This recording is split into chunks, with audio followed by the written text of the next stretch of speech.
in the end, it's like you basically have to join GenX ISIS in order to GenX ISIS. There's a fucking concept that we that is incredibly cursed. Like just a bunch of like people blowing things up, that like creating an IED that's called Latchkey. Yeah, exactly. Like it only blows up at 4:30 p.m. Yeah, exactly. Yeah, the only way that you can you would know to avoid getting to step on the pressure plate IEDs they've set up is that if you go to the drinking fountain, you'll get killed, but if you drink from the hose, you're safe. Exactly. Everybody in the back, like they're creating this. I don't know when they're doing the whole, they're creating the soap making and the bomb making at this abandoned house, and there's all this stuff going on. Obviously, there's the people making the soap. There's the people that are making the explosives, but also there's a garden being done. Like there's always people outside gardening, and then they just disappear.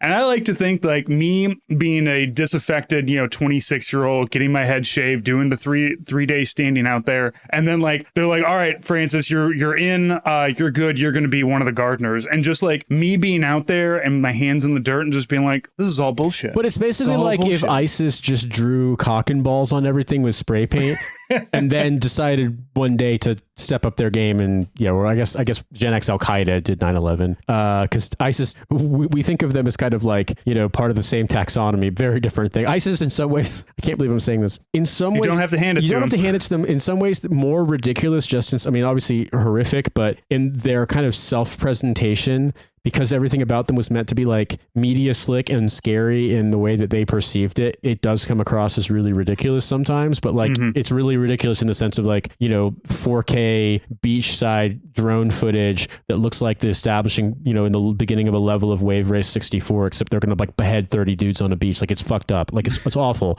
But I mean, like, I guess that's the thing, is that everything about them, everything about Project Mayhem, everything about what they do is basically just being a dick until the final plot, which is blow up the credit ratings. The companies that control credit ratings, like all and free people from the burden of debt. They basically are doing, anarcho-primitivist debt buyback, and it's like, right, but I feel as though there's a little bit of a disconnect between you could argue probably an objectively good thing if they just set everyone's debt back to zero in 1999, but like that as this goal of a project that up until this point has basically been like, what if we egged everyone's house? Like, you see what I mean? Like, and also beat the shit out of each other. Right. This movie is a power fantasy for 15-year-olds. Like, it has the politics of a person in their 20s, but it is made for a 15-year-old. Well, yeah, because I'm thinking back really hard. I mean, my memory's pretty good of that age. I mean, like, I've always had like a pretty good memory for just like certain moments if I was paying attention, if something mattered. And I was thinking back about stuff that made me and my